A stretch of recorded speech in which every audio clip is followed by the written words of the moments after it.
The Los Angeles Lakers select A.C. Green from Oregon State. When A.C. Green joined the L.A. Lakers, they were at their peak of stardom. Showtime. Back in those days, we were bigger than rock stars. If you put that Laker uniform on, Los Angeles is yours. Whatever you dreamt about, you could have. The women are of all shapes, all sizes, all colors. The 1980s Lakers were a sexual carnival. Very hedonistic time, very hedonistic time. Constant flirtation, constant half-naked women. Out running around, partying, and all this other stuff. You say, see, come on and go out with us. He says, no, I won't go out with you guys, but I'll pray for you guys. So.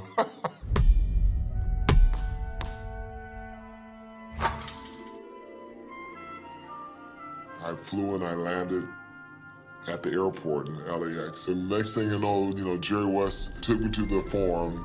When it hit me that I was there, I put my jersey on for the first time. And it was like, I'm getting ready to practice with all the guys on Wheaties box. I just stared at him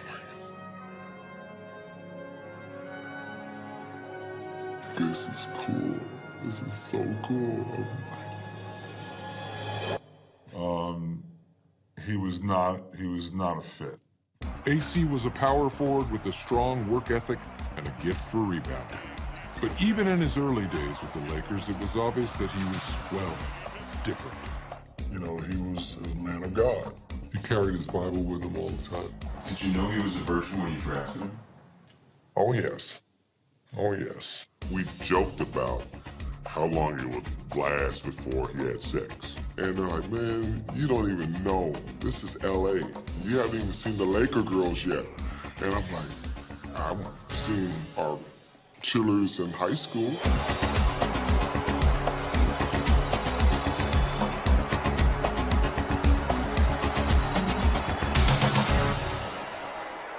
There was a difference, I will say that.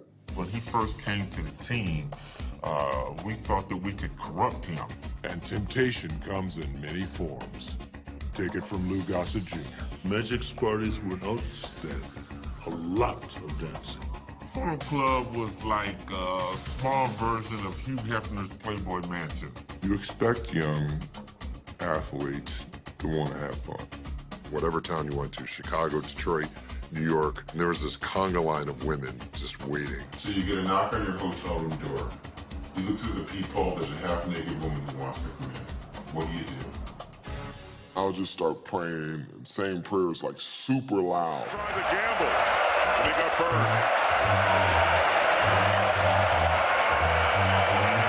People have asked me about him a lot in my life, and I simply said, and I'll say it again, that I've never seen a nicer athlete. But when he was on that basketball court, AC just totally changed into this monster. Soft-spoken. Yeah, he was a punisher. Almost shy. You know, he would hit you in the back of the head. One of the most polite young men I've ever met in my life. He was one of those guys that would just knock you out. An incredible delight to be around. I'm gonna hit, and I'm gonna hit, and I'm gonna hit. And I learned that from reading the Old Testament. There was a voice in his head from God that said, AC, go for the boards. AC's faith was part of what made him such a formidable athlete. I think Jesus would have been the kind of basketball player that would have been unstoppable. It wasn't long till his divine calling for brutality landed him a spot in the starting five. Early Magic Johnson, Kareem Abdul-Jabbar, Byron Scott, James Worthy, and A.C. Green. And they were the best, you know, they were incredible. What a perfectly matched set of ball players. You knew that there was championship blood on that court. But how do you concentrate playing basketball with these good-looking women? Some of probably the finest, most sexiest, most alluring ladies. You had to be quite strong, quite strong. I said, my gosh, maybe in my lifetime I will never see a team like this. And honestly, I haven't. The champagne is flowing in the locker room of the NBA champion Los Angeles Lakers.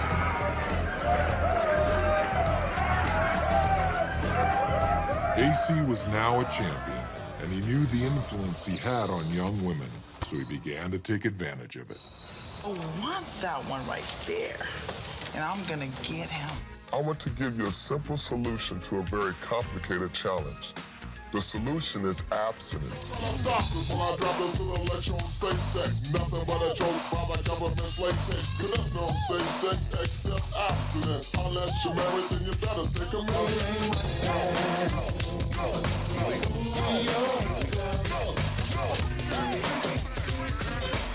Get out, AC Green rapping. I will never make love ever again. Hey, I like it. AC's no-sex streak was going gangbusters, and while he changed teams over the years, another streak was taking place. He's played every game for 11 straight years because his mother and father went to work every day. Period. The guy who does not curse but says, "She whiz" and doggone it, making history. AC Green had surgery on his thumb, missed 3 games, and then never missed another game again in his career, which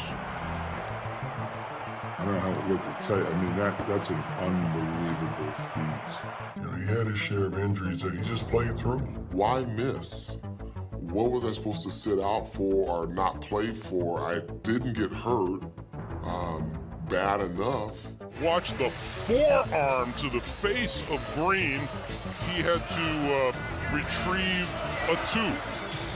I don't think he got enough credit for it, but then again, he probably didn't want that anyway. He played 16 years and missed less than 5 games. Who's gonna do that again?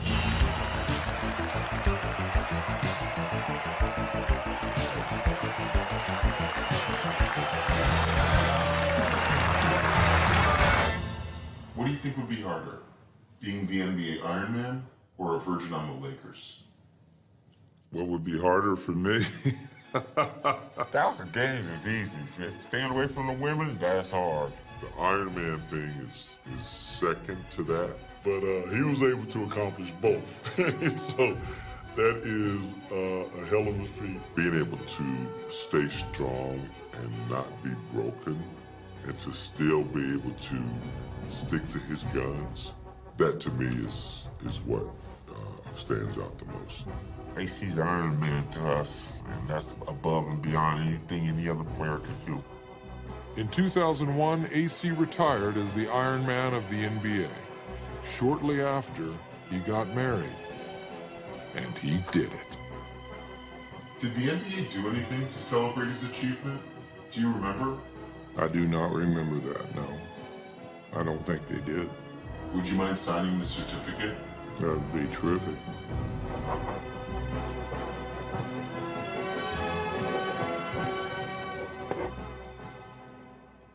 Okay.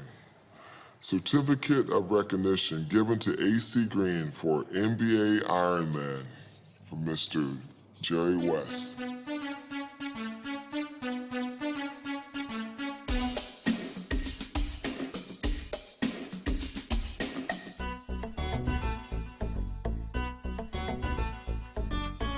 Well, you have to imagine what it would be like to be with a woman for the first time in your life and being grown. I lost my virginity at 14 in Coney Island under the boardwalk. It was terrible.